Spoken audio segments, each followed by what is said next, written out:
This is BBS, Bicol Broadcasting Systems Incorporated, DWLV, 91.9 MHz, your news and music stations. BBS, Basta Bareta, sigurado.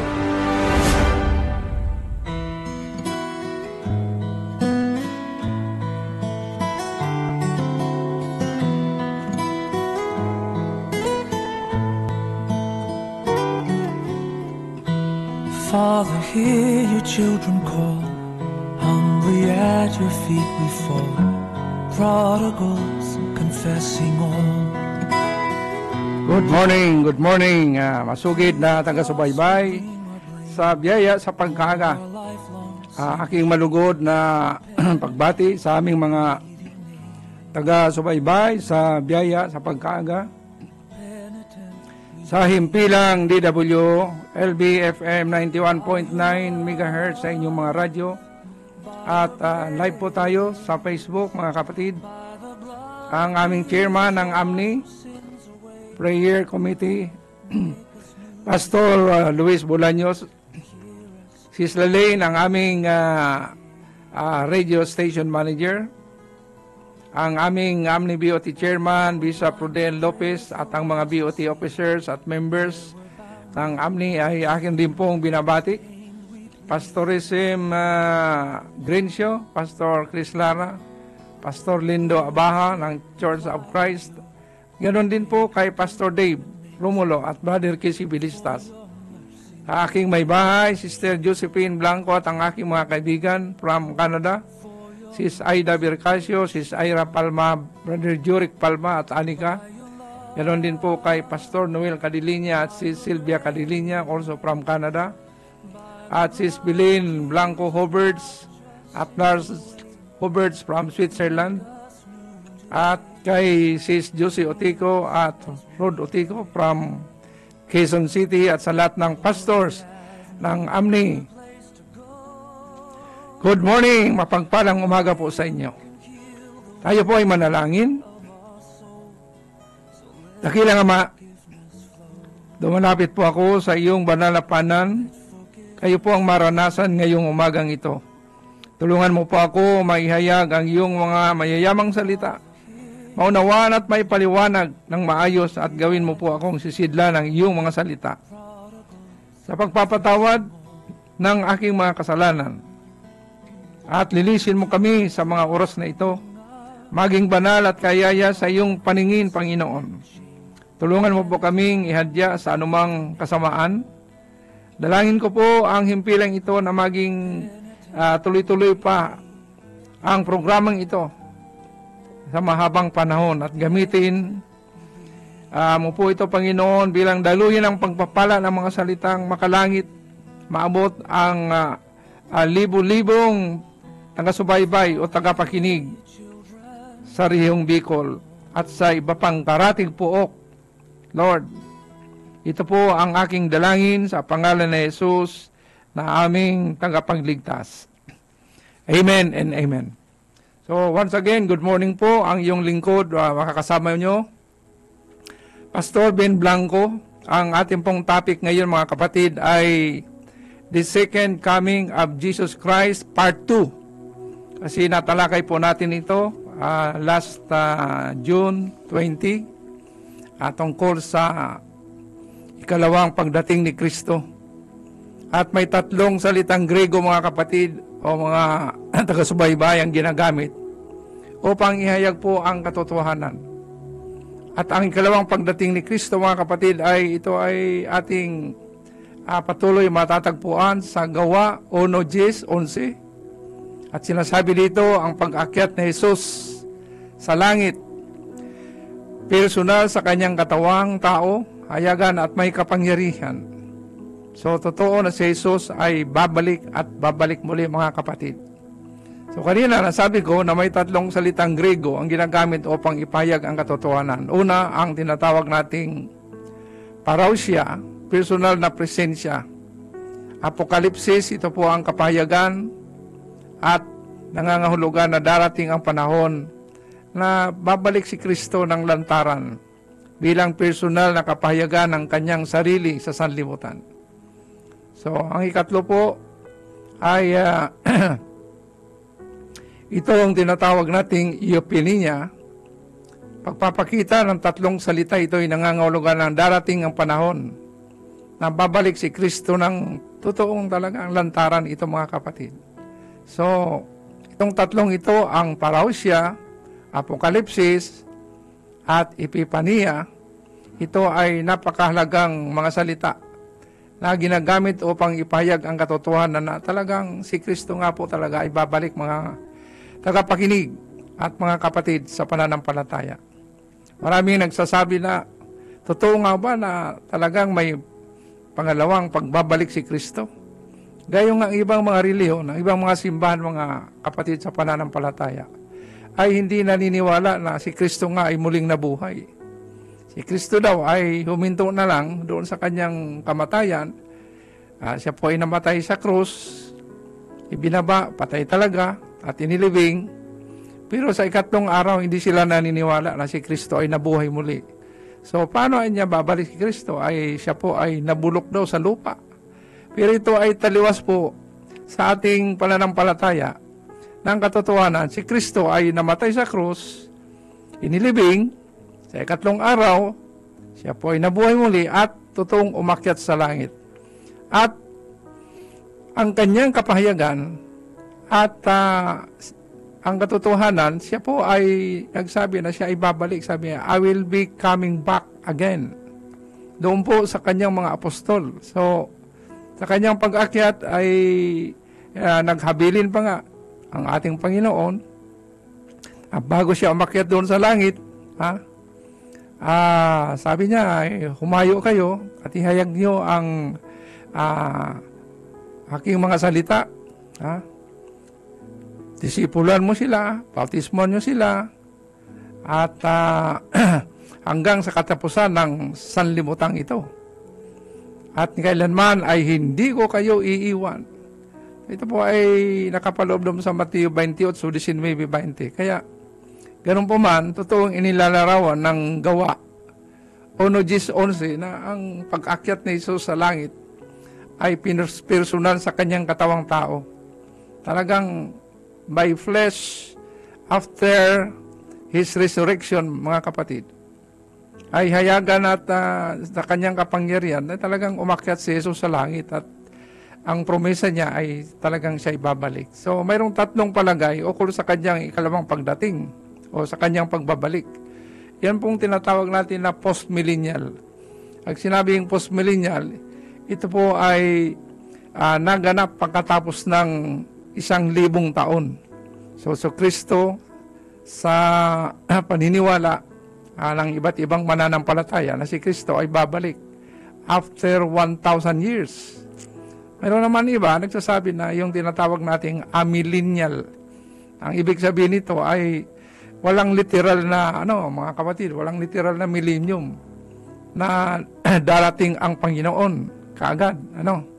So, pangatlo, itong premillennial, ito po ay pagkatapos o kaya isang kuro-kuro na ang Panginoon ay darating muna.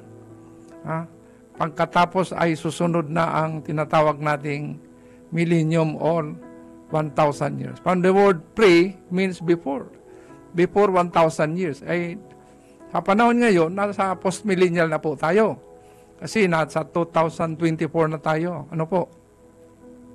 So, 2,000 taon nakalipas at mayroon 24 taon. Ano po? So, ito po ang tatlong palagay ukol sa kanyang ikalawang pagdating. At ang isa pang kahulugan ng dahilan sa may dalawang bahagi ang ikalawang pagdating ni Kristo, mga kapatid. Una, siya sa pagdagit na palihim. Ito po ay matatagpuan doon sa Tesalonica 4:15 hanggang 17. Na kapag dumating ang Panginoon para sa kanyang mga banal at sasalubungin natin siya sa himpapawid.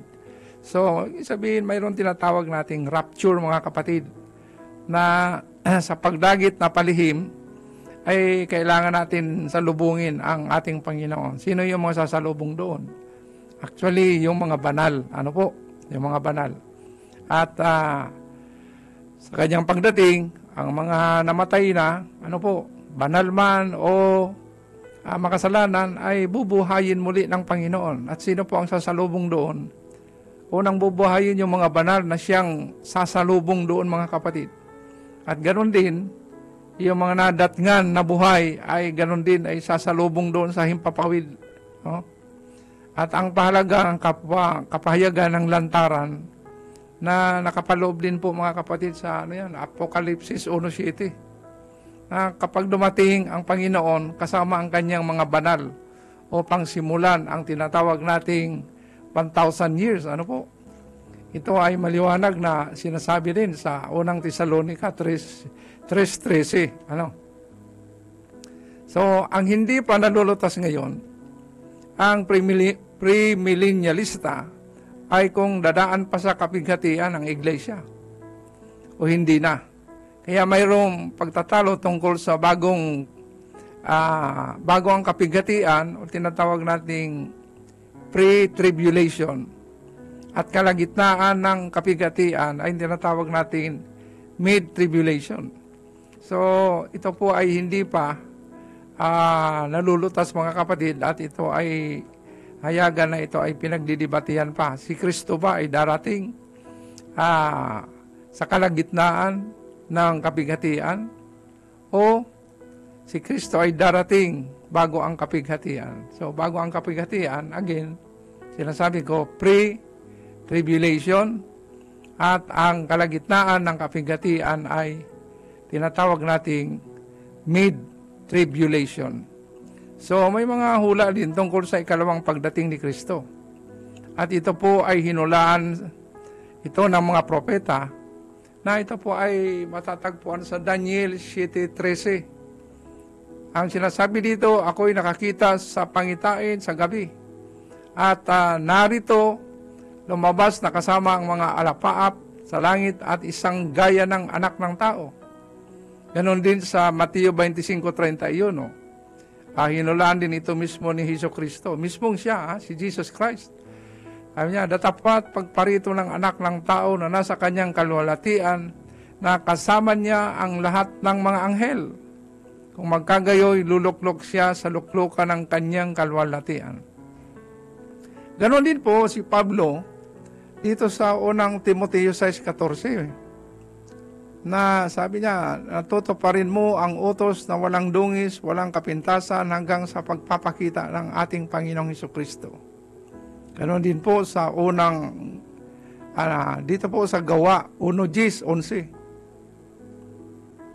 Hinulaan ito ng mga anghel nang umakyat ang tagapagligtas sa langit mula sa sanlibutan. So, wala sa mga nabanggit sa hula sa itaas at naganap sa kanyang unang pagdating. So, ito po ang mga hula tungkol sa ikalawang pagdating ni Kristo.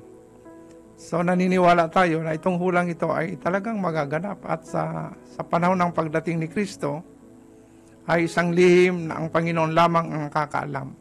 Sinasabi nga po sa Mateo 24:36, ngunit tungkol sa araw at oras na yaon, walang makakaalam kahit ng mga anghel sa langit, kahit ang anak, kundi ang Ama lamang. So, bilang tao, hindi nalalaman ni si Kristo ang tamang panahon, ngunit bilang Diyos, alam niya po. Kasi marunong sa lahat, ay nakakaalam ng lahat ng bagay, ay tiyak na nalalaman niya, at tiyak na panahon kung kailan mangyayari ito. So bilang tao, hindi alam ni Kristo. Pero bilang isang Diyos, alam niya kung kailan siya babalik muli, mga kapatid. At sa 2 Pedro 3:12, maaring mapatagal o mapadali ayon sa bilis ng pagtanggap sa Ebanghelyo sa bawat tribo. So, may naglilipindi, mga kapatid, ng pagbabalik ng ating Panginoon. Pero bang tumagal o mapadali? Ayon sa bilis ng pagtanggap. Kung ito po ay mabilis ang pagtanggap ng Ebanghelyo sa bawat simbahan, sa bawat lugar ng buong Pilipinas at sa iba pang dakong bansa, maaring dumating na ang Panginoon. Pero dapat palagi tayong handa. Kasi kung hindi tayo, baka caught unaware, tinatawag natin na flat-footed. Hindi tayo handa, bigla tayo lamang na sorpresa. Ay, nandito na pala si Kristo. Pero may kararatngan tayo. Kaya dapat paghandaan. Kasi sa kanyang pagbabalik, totoo na mayroong judgment din naman. Ano po? So ano po ang kanyang mga layunin? Bakit babalik si Kristo? Ano po ang kanyang layunin? Unang-una, upang lubusin ang kaligtasan ng mga banal at iniligtas niya tayo mula sa kapangyarihan at kaparusahan ng kasalanan. Ngunit sa araw na yaon, aalisin niya ang presensya ng kasalanan sa atin. So napakaganda mga kapatid, na sa kanyang pagdating, aalisin niya sa presensya ng kasalanan tayo mga kapatid. So patuloy na tayo ay lilinisin ng ating Panginoon, lalong pababanalin pa. At pangalawa, upang maluwalhati siya sa kanyang mga banal. Ito po ay matatagpo doon sa 2 Tesalonica 1:10. Sabi ng banal na kasulatan, pagka paririto siya upang luwalhatiin sa kanyang mga banal at upang siya ay maging kahanga-hanga sa lahat ng mga nagsisampalataya. So, dapat talaga naman na kanyang pagdating, sino ba ang luluwalhatiin natin kundi ang anak ng Amang Diyos na makapangyarihan. Walang iba kundi si Jesucristo. Ano pa ang kadahilanan upang siya ay maging kahanga-hanga sa lahat ng mga nagsisampalataya tayo. So amazing, kahanga-hanga. So amazing na ang Panginoong Jesucristo ay bumalik na. So, dapat nating paghandaan mga kapatid. At pangatlo po ay upang ilagay sa kaliwanagan ang mga bagay na nalilihim sa kadiliman. Na ito naman ay matatagpuan doon sa 1 Corinto 4:5. Na siya ang maghahayag ng mga bagay na lilihim sa kadiliman at ipahayag naman ang mga haka ng mga puso. So dito mga kapatid, lantaran, wala tayong lihim na hindi mabubulgar. At alam lang Diyos kahit sa kadiliman. Sa madilim na lugar, kita tayo ng Panginoon. Being an omnipresent God and an omniscient God. Kita tayo at alam niya ang laman ng ating puso. Pang-apat upang humatol.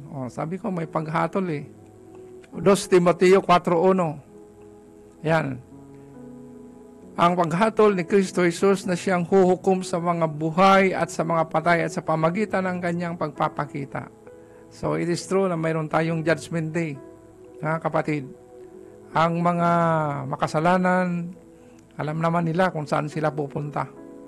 At ang mga banal ay tahasang pupunta doon sa langit. Ang karumal-dumal mga kapatid, na ang kanilang mga ngipin ay mga ngalit, dahil itong mga makasalanang ito ay dadalhin doon saan? Kadagat-dagatang apoy. Panglima, upang maghari ang ating Panginoon. Pinabanggit ito sa Apokalipsis 11:15. Sa kanya, si Kristo ay siya'y maghahari magpakailanman. So wala na tayo mga kapatid. Itong mga kingdomship dito sa bawat bansa. Si Kristo na mismo. Truly, Jesus Christ, in His coming, He is really the King of Kings and the Lord of Lords. At totoong ito ipapangyarihan sapagkat siya ay maghahari magpakailanman. Ang pang-anim ay upang tanggapin tayo at makasama niya. Muling paparito ako at kayo'y tatanggapin ko sa aking sarili upang kung saan ako naroon, kayo naman ay dumuon.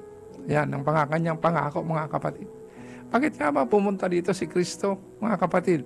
Even prior to second coming, ang first coming niya, nung siya po ay pinanganak doon sa Bethlehem, sa Israel, yan ang first coming niya. Ano po? Ang second coming niya ay itong siya ay namatay, nabuhay muli at babalik. Gayong siya ay umakyat sa langit, siya ay babalik muli dito, ay ang kanyang promesa. Kung saan si Jesus ay naroon, tayo naman ay dumuon. So napakaganda mga kapatid, ay kawawa yung mga hanggang ngayon hindi pa tumatanggap sa Panginoon. Paano sila paroroon sa langit na ang mga kwalipikado doon sa langit ay yung mga banal. Yung mga banal. Kung sila man ay nangapagsisi pa bago namatay, ay maganda dahil sila ay makakasama doon sa langit. Ay yung mga tao ngayon, kahit sa pag-ibanghilyo, ibigay mo na ang salita ng Diyos, ay ayaw tanggapin. Kung yun man ay sa kabilang dako ay tanggapin, pero wala silang relasyon sa Diyos. Tinanggap nila, sinasabi nila, tumanggap ako sa Panginoon. Pero hindi makita sa kanila ang kabanalan, ang kanilang responsibilidad na sila ay tumanggap sa Panginoon. Kailangan luwalhatiin ng Panginoon sa araw ng linggo, Lord's Day, dapat nagsasamba, nag-attend ng fellowship, at nag-attend ng worship service, pero wala sa kanilang buhay. So dapat pag tinanggap mo ang Panginoon, iyon ay biyaya na ikaw ay mapunta doon sa langit, kaya dapat ay pinangangatawanan. Ano po? At last but not the least, itong pampito upang lupigin ang kamatayan. Sapagkat kinakailangan siya ay maghari hanggang mailagay niya sa ilalim ng kanyang mga talampakan ang lahat niya ay mga kaaway. Ang kauliulihang kaaway na nalilipulin ng ating Panginoon. Sino yon? Ang kamatayan. So mga kapatid, truly, Jesus Christ is, ito pong tinatawag natin, siya po ay mapagtagumpay. So, bilang isang Diyos Aki, Diyos Anak, na siya ay tunay na Diyos na nagkatawang tao, hindi ordinaryong tao siya. Siya po ay anak ng Diyos na nagkatawang tao para tayo po ay maabot dito, makakausap ng malapitan. At totoo na ang kauliulihang kaaway na lilipunin ay ang kamatayan. So hindi na pwedeng maghari ang kamatayan. For Jesus Christ Himself is a victorious God. Siya po ay isang Diyos na mapagtagumpay. Isang anak ng Diyos na mapagtagumpay at hindi uobra dito ang kamatayan. Ay tunay na siya ay lilipunin na sa pagdating ng ating Panginoong Hesukristo. At dahil dyan, mga kapatid, sa paraan ng kanyang pagdating, sa pamagitan ng alapaap, sa kaluwalhatian ng kanyang ama, sa kanyang sariling kaluwalhatian, sa nagdiningas na apoy, may kapangyarihan at kaluwalhatian, gaya ng pag-akyat niya sa langit, may isang sigaw na may tinig ng arkanghel, ang paraan ng kanyang pagdating, sapagkat ang Panginoon din ang bababang mula sa langit na may isang sigaw na may tinig ng arkanghel at may pakakak ng Diyos. So ito po ang nabanggit ko, mga kapatid, mga kaparaanan ng kanyang pagdating. So liban dyan, kasama ang kanyang mga banal, kasama ang mga anghel, ito naman ay totoong mangyayari dahil ito po ay hula ng ating mga ninuno sa panahon pa ni Daniel, sa panahon ni Moses, sa panahon ni Abraham, ay totoong ang ating Panginoon ay babalik at babalik. At mga kapatid, in conclusion, pangwakas, huwag maging isang mangungutya tulad ng nasa 2 Pedro 3:3, sapagkat tiyak na siya ay darating. Ang iba, nangungutya, darating nga ba si Kristo? Ay kung darating, bakit hanggang ngayon wala pa? Ang tagal naman. So ito, mga kapatid, dapat ang isang Kristiyano ay maging matyaga. Ito yung tatawag na perseverance doon sa fruit of the Holy Spirit of the living God. Instead na baghantay, ang ginagawa ng tao ay kutyain ang Panginoon. Ay bakit hanggang ngayon? Nakakainip naman. Ang tagal naman. Dapat dumating na siya. Mag-antay tayo, mga kapatid. At dahil sa pag-aantay natin, ay kailangan magpuyat. Malalangin, nagpupuyat. Hindi tayo manat nga ng Panginoon. Tulog tayo. Tama bang ipagbili ang lahat-lahat ng at maupo na lamang sa tuktok ng isang burol at maghintay sa kanya? Hindi ito kailangan, mga kapatid. Dapat hindi naman kailangan ipagbili ang ating mga sariling pag-aari. habang naghihintay tayo sa Kanya. So, liban dyan, dapat tayong magbalak at gumawa ng parang pagkaraan pa ng 100 taon ang Kanyang pagdating, ngunit mamuhay tayo ng banal at malinis na para ngayon siya ay darating. So, in conclusion mga kapatid, dapat palagi tayong handa. Naroon ang kabanalan na kung darating mamaya, bukas, susunod na araw, susunod na linggo, susunod na buwan, o susunod na taon, handa ba tayo? Dapat palagi tayong naroon sa kabanalan. So mga kapatid, so sorry na tayo na po ay inabutan na naman ng ating oras. Tayo po ay manalangin. Dakilang Diyos, salamat po Panginoon. At tahasang naunawaan namin ang iyong muling pagbabalik. Sa aming topic na the second coming of Jesus Christ, part 2, Panginoon, ay naihayag namin ng maliwanag na totoo nga na ikaw po ay babalik. Maring ito man ay sa premillennial, amillennial, or postmillennial na tinatawag. Ang darating ka bago mag 1,000 taon, pagkatapos ng 1,000 taon, at sa kalagitnaan ng 1,000 taon, ay ikaw ay darating Panginoon. Kabalit Lord, naniniwala kami. Anytime, pwede kang dumating Panginoon. Kaya ang nais namin, O Diyos, ay paghandaan.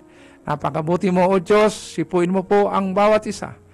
Lord God, naniniwala kami, O Diyos, ng iyong mga anak na nagsisampalataya ay mananatiling banal hanggang ikaw ay hindi pa dumarating, O Diyos. Si Kristo na aming tagapagligtas, napakabuti mo, Panginoon, wala ka talagang katulad.